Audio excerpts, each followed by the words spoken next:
आज हम आधुनिक भारत के इतिहास के संदर्भ में प्राचीन मध्य एवं आधुनिक काल के शिक्षा व्यवस्था जो कि भारत में प्रचलित थे उसके बारे में पढ़ेंगे तथा कैसे हमारे हमारी शिक्षा व्यवस्था को मुगलों ने एवं अंग्रेजों ने नष्ट किया, इससे संबंधित जानकारी हम देखेंगे। इसके लिए हमने एक फॉर्मेट बना रखा है जिसके अंतर्गत हम पढ़ेंगे कि प्राचीन व मध्य भारत के प्रसिद्ध विश्वविद्यालय जो जो हम कुछ महत्वपूर्ण विश्वविद्यालयों के बारे में जिक्र करेंगे, उनको नष्ट करने वाले आक्रांता के बारे में भी हम पढ़ेंगे। उसके बाद हम प्राचीन व मध्य व आधुनिक भारत के विद्वान व विषय, वो जो विश्वविद्यालय में विषय या गुरुकुल या ऋषिकुल में सब्जेक्ट पढ़ाए जाते थे उसके बारे में जिक्र करेंगे। उसके बाद हम प्राचीन मध्य एवं आधुनिक भारत के समय तक गुरुकुल शिक्षा पद्धति कैसी थी उसको भी देखने की कोशिश करेंगे। सनातनी समाज में समाहित साक्षरता एवं कौशल के बारे में भी हम जानने की कोशिश करेंगे। उसके बाद हम मैकाले द्वारा गुरुकुल शिक्षा पद्धति को नष्ट किए जाने के संदर्भ में भी हम पढ़ेंगे। अब हम पहले पहले फॉर्मेट के पहले पॉइंट प्राचीन व मध्य भारत के प्रसिद्ध विश्वविद्यालयों के बारे में जानने की कोशिश करेंगे। हमने यहाँ पर 10 से 12 विश्वविद्यालयों का नाम सर्च करके निकाल रखा है। उसमें पहला विश्वविद्यालय आता है रत्नागिरी विश्वविद्यालय, दूसरा विक्रमशिला विश्वविद्यालय, उसके बाद जगदला विश्वविद्यालय, उसके बाद पुष्पागिरी विश्वविद्यालय, उसके बाद उदंतापुरी विश्वविद्यालय, उसके बाद सोमापुरा विश्वविद्यालय, उसके बाद नालंदा विश्वविद्यालय जो कि बिहार है, तक्षशिला विश्वविद्यालय, उसके बाद वल्लभी विश्वविद्यालय, उसके बाद हम विक्रमपुर विश्वविद्यालय के बारे में जानेंगे। इनके बारे में हम जानेंगे नहीं, बल्कि इसमें से जो मुगल शासक ने हमारे गुरुकुल को नष्ट किया था उसके बारे में हम जानने की कोशिश करेंगे। एक मुगल शासक का जिक्र आता है जिसका नाम था बख्तियार खिलजी, जिसने 3 विश्वविद्यालयों को नष्ट करने में महत्वपूर्ण भूमिका निभाई थी। ये विश्वविद्यालय थे उदंतपुरी, विक्रमशिला तथा नालंदा विश्वविद्यालय था। वह बहुत ही क्रूर आक्रांता था और मंदिरों को भी तोड़कर लूट लेता था। अब हम नालंदा विश्वविद्यालय के बारे में कुछ जानकारी आपको देना चाहेंगे। नालंदा विश्व का महत्वपूर्ण विद्यालय था जिसकी इमारतें 60 मंजिल तक की बताई जाती है। वहाँ नामी ग्रंथालय रत्न नाम से ही थे, जिसका नाम रत्न सागर, रत्न उदयी, रत्न प्रकाश करके था। ये आज के दौर की लाइब्रेरी के तौर पे वहाँ थे। यहाँ पर 90 लाख से अधिक किताबें संग्रह थी, ऐसा कई किताबों में जिक्र होता है। तथा इसी विश्वविद्यालय में एक इंजीनियरिंग डिपार्टमेंट भी था जिसके द्वारा बेगमती नदी पर पत्थर का पुल नालंदा के इंजीनियरों ने ही बनाया था, ऐसा जिक्र कई इतिहास के किताबों में होता है। उसके बाद हम देखेंगे कि जब खिलजी ने आक्रमण किया तब वहाँ 10,000 छात्र देश एवं विदेश के पढ़ रहे थे। उसने नालंदा विश्वविद्यालय और लाइब्रेरी को ही न केवल जलाया बल्कि वहाँ के लोगों को तलवार से काट दिया एवं आगों में झोंक दिया। वहाँ नालंदा की लाइब्रेरी लगभग 6 महीनों तक जलती रही। खिलजी ने उदंतापुरी विक्रमशिला को भी ऐसी तरह से जलाया, लेकिन इसका जिक्र हमें अभी तक कुछ किताबें ढूंढने के बाद भी ना मिला है कि कैसे खिलजी ने इसको जलाया था। लेकिन यहाँ पर एक और बात जानना जरूरी है कि असम का राजा कामरूप ने कैसे खिलजी को मार मार के उसकी महत्वाकांक्षा को धूमिल कर दिया था, जिससे मुगलों का मुगलों के इतिहास या कहो मुल्लों के इतिहास में एक बहुत ही उलटफेर हो गया था, जिसके कारण उसके उसके चचेरे भतीजे ने अंततः उसे मार जान से मार दिया, क्योंकि वो नहीं चाहता था कि उसकी उसकी बिरादर में खिरखिरी होए। यहाँ पर जो कामरूप के राजा राजा थे, उनका नाम पृथु था। पृथु ने एक स्ट्रेटजी को अपनाया था, जिसे आज के भी बार स्ट्रेटजी में पढ़ाया जाता है, उस जिसके तहत इसका नाम था एस्कोर्ड अर्थ पॉलिसी। इसके तहत पानी में जहर, अब जिस क्षेत्र में युद्ध होना हो या कोई आक्रमणकारी जिस क्षेत्र में आने वाला, वहाँ के पानी में जहर मिला देते थे, घर बार नष्ट कर देते थे, फसल नष्ट करते और बचे हुए अनाज अपने साथ लेके किसी अन्य क्षेत्र में चले जाते थे, तथा उस क्षेत्र में जैसे ही आक्रांता पहुंचते थे, वो वहाँ वो पहुंचने के बाद जैसे ही उनको कुछ खाने पीने रहने की व्यवस्था न मिलती थी, पानी पीने की भी व्यवस्था न मिलती थी, वो उनके भूखमरी की स्थिति होने के बाद वहाँ के राजा जो कि पृथु थे, वो खिलजी पर आक्रमण कर दिए इसी स्ट्रेटजी के तहत, और खिलजी के ज़्यादातर सैनिकों को मार गिराया। और जब खिलजी वहां से भागते हुए एक मंदिर में छिपा जहां सोने की मूर्ति थी, अब वह उस मंदिर की सोने को चुराने का कोशिश नहीं किया। इसी बीच राजा भी उसको मारने के लिए ढूंढ रहे थे, लेकिन वो किसी तरह आगे भागने की कोशिश में था। यह सब देखते हुए राजा ने जो जो जो वेगमती जो जो वेगमती का पुल था या तिस्ता का पुल था, उसे राजा ने ध्वस्त कर दिया।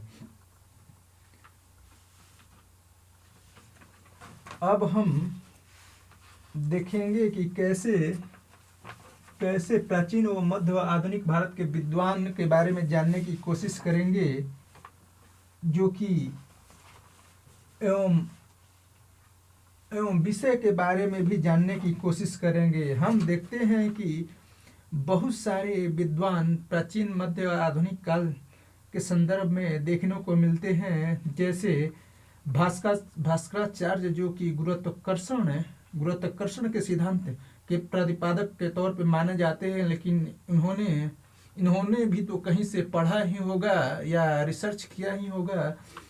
तो इसकी परिणति में हम देखते हैं कि वेद पुराण उपनिषद और भी बहुत सारे धार्मिक ग्रंथ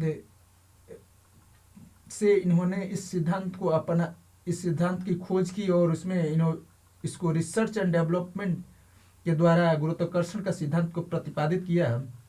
आचार्य कर्णाद, जो कि अणु परमाणु के सिद्धांत के प्रतिपादक माने जाते हैं। ऋषि विश्वामित्र, जो कि मिसाइल के प्रतिपादक माने जाते हैं। ऋषि भारद्वाज, जो कि वायुयान सिद्धांत के प्रतिपादक माने जाते हैं। गर्ग मुनि, जो कि नक्षत्र सिद्धांत के प्रतिपादक माने जाते हैं। बौधियन, जो कि त्रिकोणमिति के सिद्धांत का प्रतिपादक माने जाते हैं।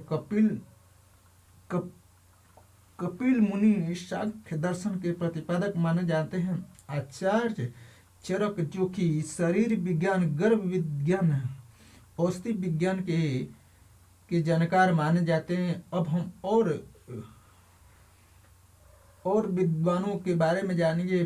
पन्नी, राजा अभिनव गुप्त, पतंजलि, वेदव्यास, बुद्ध, अष्टावक्र, महावीर, अश्वघोष, दयानंद सरस्वती, कालिदास, शंकरदेव, शंकराचार्य, उद्धव गीता, हेमचंद्र, भरत मुनि, आर्यभट्ट, चाणक्य, विवेकानंद, माधवाचार्य, विष्णु शर्मा, पंचतत्रा, रामानुजाचार्य, बोधि धर्मन, श्री अरविंदो, तिरुवल्लुर।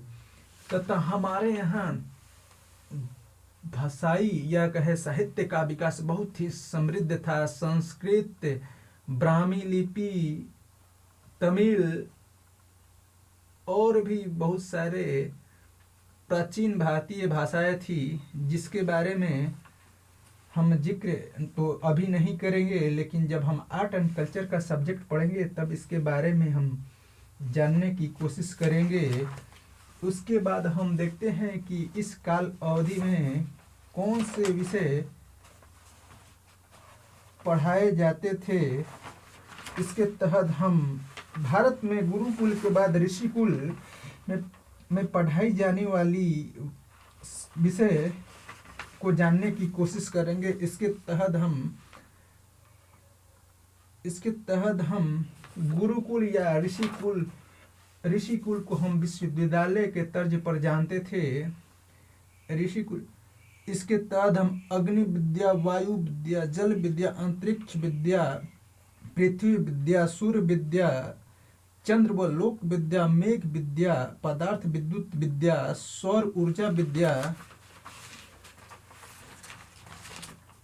दिन रात्रि ज्ञान या विद्या, सृष्टि विद्या या ज्ञान, खगोल विषय या विद्या, भूगोल विषय या काल विषय या विद्या, भूगर्भ विद्या या विषय, रत्न व धातु विद्या या विषय, आकर्षण विद्या या विषय, प्रकाश विद्या या विषय, तार संचार विद्या या विषय, विमान विद्या, जलयान विद्या या आग्नेय अस्त्र विद्या या विषय, जीव जंतु विज्ञान विद्या या यज्ञ विद्या।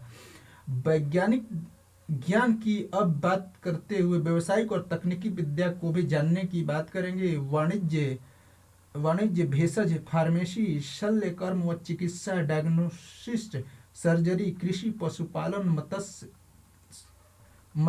पक्षी पालन, पशु प्रशिक्षण, यान यंत्रकार, मैकेनिक्स, रथकार, व्हीकल डिजाइनिंग, रत्नकार, जेम्स, सुवर्णकार, ज्वेलरी डिजाइनिंग, वस्त्रकार, टेक्सटाइल, कुंभकार, पोएट्री, लोहकार, मेट्रोलॉजी, तक्षक, टॉक्सिकोलॉजी, रंगसाज, डाइंग, रज्जुकार, लॉजिस्टिक, वास्तुकार, आर्किटेक्ट, पाक विद्या, कुकिंग, सार्थ ड्राइविंग, नदी जल प्रबंधन, सूचीकार, डाटा एंट्री, गौशाला प्रबंधन, उद्यानपाल, वनपाल, नापित, पारामेडिकल, अर्थशास्त्र, तर्कशास्त्र, लॉजिक, न्यायशास्त्र, नौका शास्त्र, रसायन शास्त्र, ब्रह्म विद्या, कॉस्मोलॉजी, न्याय वैदिक शास्त्र, मेडिकल ज्यूरिस्प्रूडेंट, अथर्ववेद, कर्णाद, पोस्टमार्टम आदि विद्याओं के तंत्र शिक्षा के वर्णन हमें वेद उपनिषद में मिलते हैं। यह सब विद्या गुरुकुल में सिखाई जाती थी। हम देखते हैं कि जो रामायण काल में राम जी थे वो 12 विद्याओं में पारंगत थे। उस समय में विद्याओं की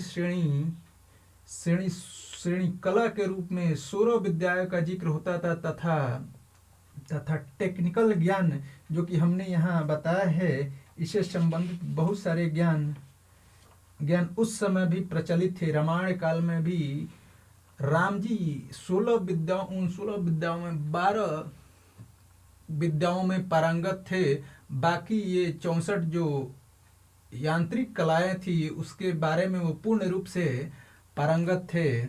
उसके बाद जब हम महाभारत के युग में आते हैं तो देखते हैं कि श्री कृष्ण जो 16 कलाएं विद्या शास्त्र कलाएं थी उसमें वो पूर्ण रूप से पारंगत थे, जो कि अब तक के विश्व के सबसे बड़े विद्वान के तौर पर देखे जाते हैं।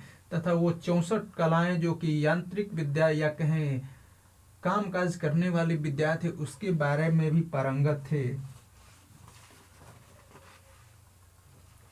अब हम देखते हैं कि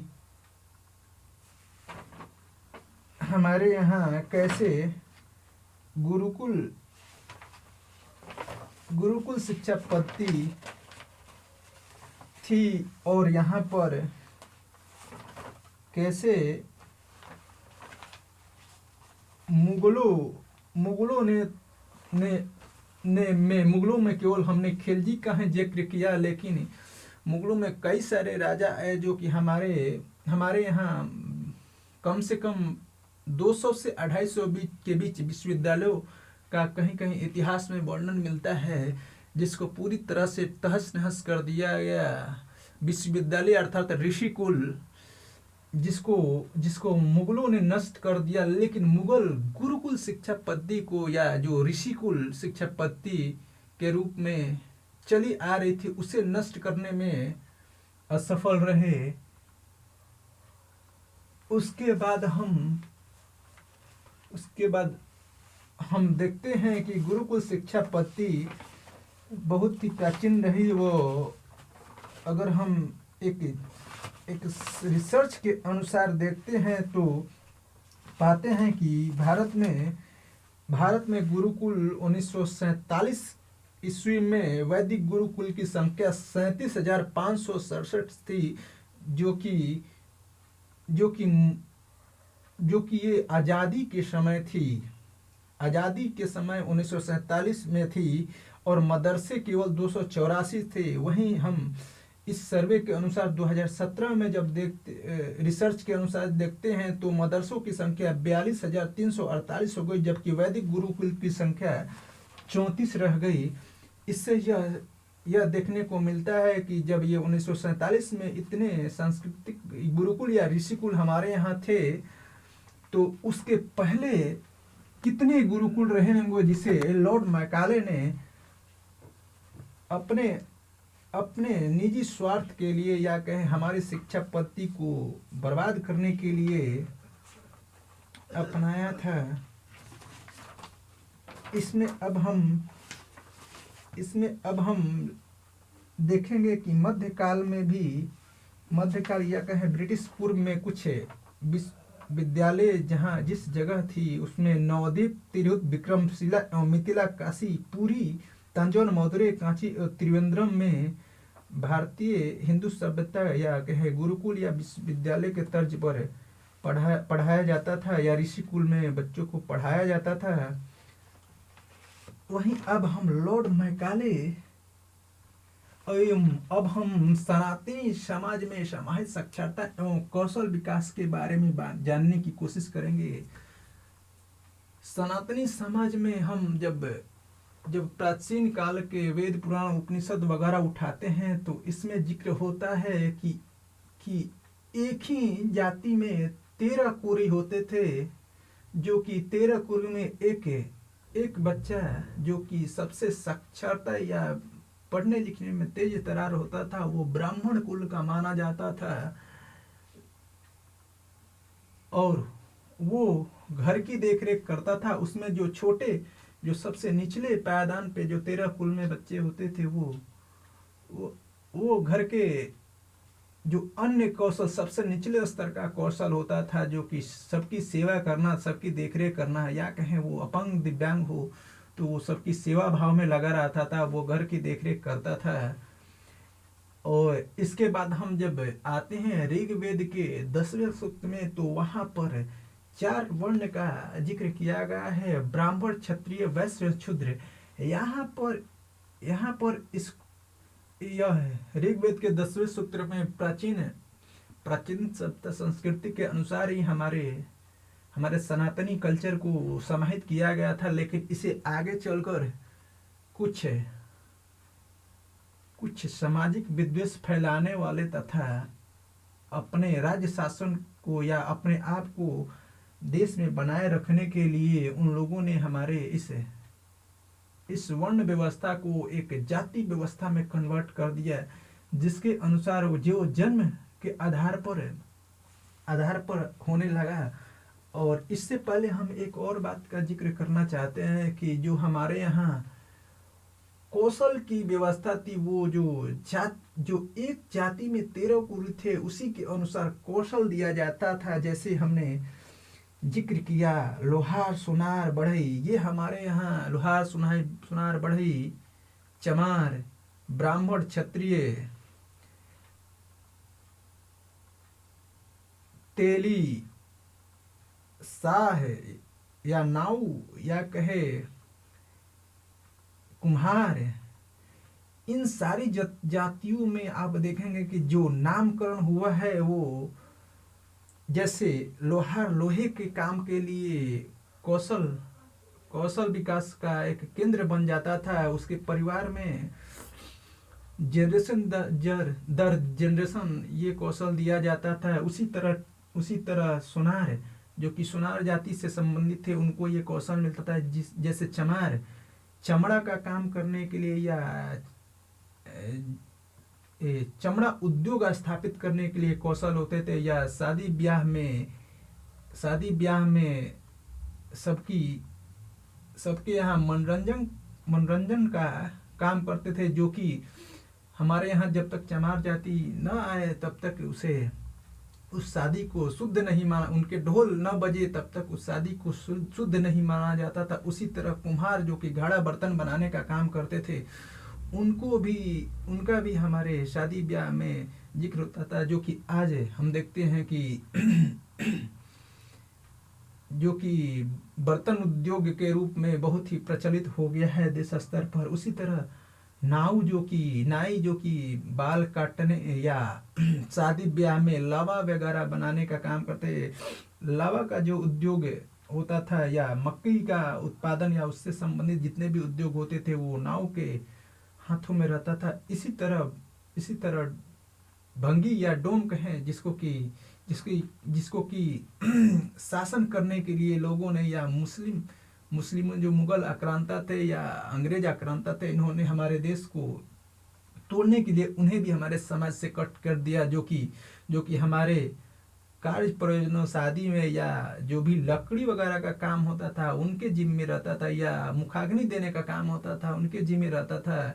इसके बारे में बताने के लिए बहुत सारे रिसर्च करने पड़ते हैं या देखने पड़ते हैं।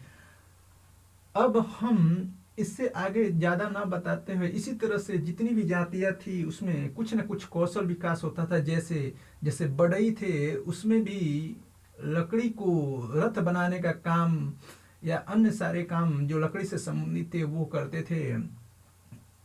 अब हम अन्य जातियों का जिक्र न करते हुए, क्योंकि सभी जातियों का कुछ न कुछ काम निर्धारित कर दिया गया था, ये सामाजिक समरसता, वो सामाजिक कौशल का ही एक स्वरूप था, जिसे आज विखंडित हो चुका है, जिसे समझने में बहुत देर हो गई। वो लोगों को आज इसमें भ्रांतियां नजर आती है। अब इसके आगे लोगों पर ही डिपेंड करता है कि वो अपने कौशल को किस तरह से जीवित रख पाएंगे या नहीं रख पाएंगे। हम इसके बारे में ज़्यादा जिक्र ना करेंगे। अब हम मैकाले द्वारा गुरुकुल शिक्षा पद्धति को नष्ट किए जाने से संबंधित जानने की कोशिश करेंगे।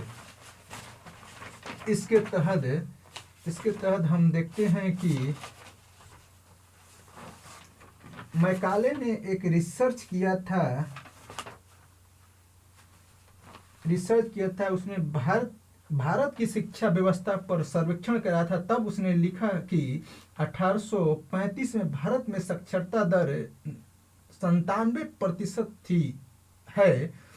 तब मैकाले का यह स्पष्ट कहना था कि भारत को हमेशा के लिए अगर गुलाम बनाना है तो सनातन गुरुकुल शिक्षा व्यवस्था एवं संस्कृति को पूरी तरह से ध्वस्त करना होगा और उनकी जगह अंग्रेजी शिक्षा व्यवस्था और कॉन्वेंट स्कूल शुरू करने होंगे। तभी इस देश में शरीर से भारतीय लेकिन दिमाग से अंग्रेज हो जाएंगे। उसके बाद मैकाले के बारे में मैं कुछ इन्फॉर्मेशन जुटा के रखा हूँ जिसके बारे में हम जानने की कोशिश करेंगे। प्राच्य पाश्चात्य विवादों को दूर करने के लिए विलियम बेंटिक ने अपने काउंसिल के विधि सदस्य मैकाले को बंगाल की लोक शिक्षा समिति का प्रधान नियुक्त किया तथा उसे भाषा संबंधी विवाद पर अपना विवरण प्रस्तुत करने को कहा। मैकाले ने आंग्ल दल का समर्थन किया। वो विप्रवेशन सिद्धांत में विश्वास करता था। 2 फरवरी 1835 को मैकाले ने अपना स्मरण लेख प्रस्तुत किया, जिसमें उसने भारतीय भाषा और साहित्य की तीखी आलोचना की, क्योंकि वह जान गया था कि भारतीय गुरुकुल पद्धति व कौशल संस्कृत एवं अन्य क्षेत्रीय भाषा इतनी समृद्ध थी कि मुगल द्वारा भारतीय विश्वविद्यालयों को तोड़े जाने और लाइब्रेरी को जलाए जाने के बावजूद भी इतनी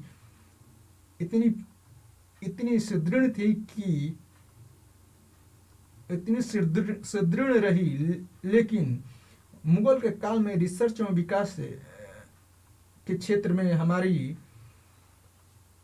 रुकावट बढ़ने लगी थी, उसके बावजूद भी हम समृद्ध रहे थे, क्योंकि इसे सामाजिक स्तर पर हमने कौशल के रूप में समाहित कर दिया था। मैकाले के अनुसार एक अच्छे यूरोपीय पुस्तकालय की अलमारी भारत तथा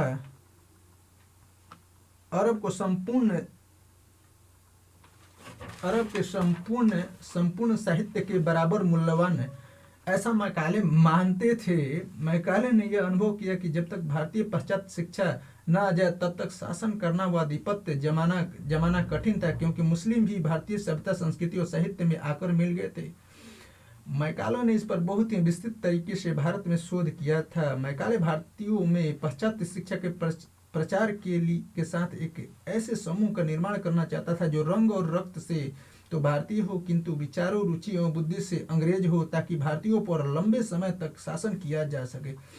गवर्नर जनरल बेंटिक ने 7 मार्च 1835 को मैकाले द्वारा प्रस्तुत स्मरण लेख को स्वीकार कर लिया। इस स्मरण लेख के अनुसार बेंटिक ने आदेश दिया कि भविष्य में कंपनी की सरकार यूरोपीय साहित्य को अंग्रेजी माध्यम द्वारा उन्नत करे तथा सभी खर्च इसी उद्देश्य से किए जाएं।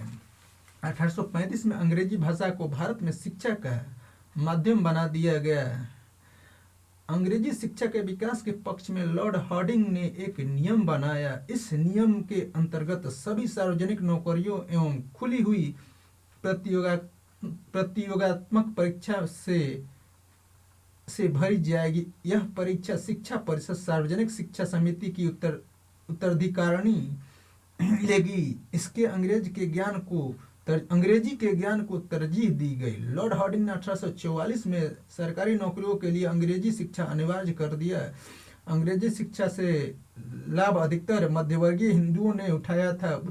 उच्च वर्गीय हिंदू और मुस्लिम जनता साधारणतः इससे अलग रही थी। इन सब बातों को देखते हुए कि कैसे हमारे यहाँ लॉर्ड मैकाले ने गुरुकुल शिक्षा को तहस नहस कर दिया और अंग्रेजी शिक्षा पद्धति को हमारे यहाँ थोपा एवं हमारे जो थोड़े बहुत रिसर्च सेंटर भी बच गए थे या गुरुकुल ऋषिकुल के तर्ज पर चलाए भी जा रहे थे, जो कि 1947 में जिक्र होता है कि 37,567 वैदिक गुरुकुल व्यवस्थाएं रही और मदरसों की संख्या 284 रही। ये साफ दर्शाता है कि हमारे यहाँ गुरुकुल पद्धति 1947 तक रही, लेकिन हमारे यहाँ आज़ादी के बाद 2017 में जब हम आकर देखते हैं तो गुरुकुल की संख्या 34 रह जाती है। वहीं हमारे देश में जो कि 1947 के आज़ाद बांग्लादेश और पाकिस्तान विभाजन होने के बावजूद वैदिक गुरुकुल 34 के आसपास सर्च में पाए गए और मदरसे की संख्या 42,348 हो गई। इससे स्पष्ट होता है कि हमारे यहाँ न कि अंग्रेजों और मुगलों ने बल्कि हमारे स्वतंत्रता सेनानियों ने भी गुरुकुल शिक्षा पद्धति को नष्ट करने का भरसक प्रयास किया और अंग्रेजी को हमारे यहाँ लाने की कोशिश की। इस संदर्भ में आप लोगों की क्या राय है ये भी जरूर स्पष्ट करें, क्योंकि वैदिक गुरुकुल के अंतर्गत हमें केवल पुरानी ज्ञानों को ही नहीं बल्कि उससे संबंधित रिसर्च एवं डेवलपमेंट पर भी फोकस करना होगा, जिससे हम और आगे बढ़ सके। अभी बहुत सारे ऐसे तथ्य हैं जिसे निकालना या ढूंढना बहुत आवश्यक है।